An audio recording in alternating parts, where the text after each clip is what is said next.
Сәлем достар, сіздермен Ақнұр. Бүгін біз піскен күйінде тез желініп қалатын өте дәмді жұп-жұмсақ пияз нандар дайындайтын боламыз. Бұл пияз нандарды дайындау үшін нан ашытып күтіп отырып қажет емес, небәрі 10-15 минут қана уақытыңызды алады. Қане ендеше пияз нанымызды жасап бастайық. Ең бірінші жылы суға тұз бен құрғақ ашытқыны қосып, екеуін жақсылап суда араластырып аламыз. Енді мен електен ұн өткізіп дайындап қойдым. Міндетті түрде ұнды електен өткізіп алыңыз. Енді осы ұнның үстіне жайлап қасықпен араластыра отырып, жаңағы ашытқы қосылған суды құятын боламыз.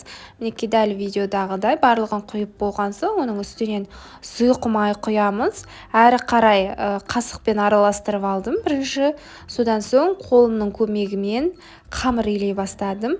Біздің қамырымыздың құрамында сұйық май болғандықтан қамыр қолға қатты жабыспайды. Егер сіздің қолыңызға қамыр жабысып жатса, азғантай ұн сеуіп жүрсеңіз болады. Қамырды ұзақ уақыт ашытып қойып қажет емес. 5 минутқа бетін жауып қойдым. 5 минуттан соң тағы бетін ашып қолмен бір басып алсаңыз, қамырыңыз жылтырап әдемі болып тұрады. Енді біз салмасын дайындаймыз. Салмасына пиязды жіңішкелеп етіп, ортасынан бөліп сақтап турап аламыз. Пиязбен бірге ас көк укропты араластырып жіберсеңіз де болады. Енді осы туралған пияздың үстіне тұз, бұрыш және де бір ас қасық сұйық май қосып, барлығын жақсылап араластырасыз. Мінекей осымен салмамыз дайын. Енді қойып қоямыз. Мінекей менің қамырым 10-15 минуттай тұрды. Енді осы қамырды бірде 2 бөлікке бөліп аламын. Бізде 2 дана пияз нан шығады.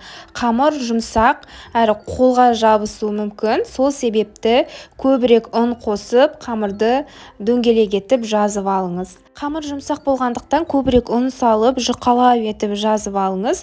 Неқұрлым жұқа болса, қамыр сол құрлым біздің пияз нандарымыз өте дәмді әрі әдемі болып шығады. Енді жайылған қамырдың үстіне жылы ыстық емес ерітілген сары майды жағып шығамыз толықтай.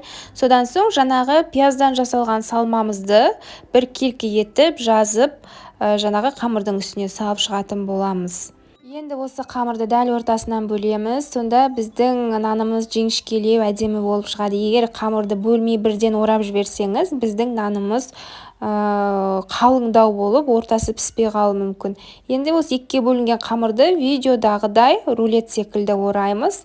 Екі жағында осылай рулет секілді орап, пергамент қағазы төселген противенге немесе май жағылған противенге жаңағы қамырымызды дәл видеодағыдай ұлу секілді орай отырып салып дайындап аламыз. Енді осы қамырдың үстінен видеодағыдай қолмен жайлап басып шығатын боламыз.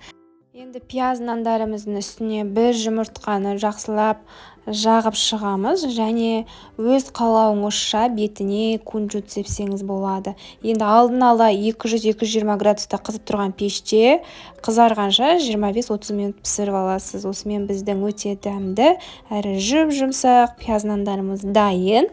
Сіздерге міндетті түрде жасап көруге кеңес беремін және менің каналыма тіркелуді ұмытпаңыздар.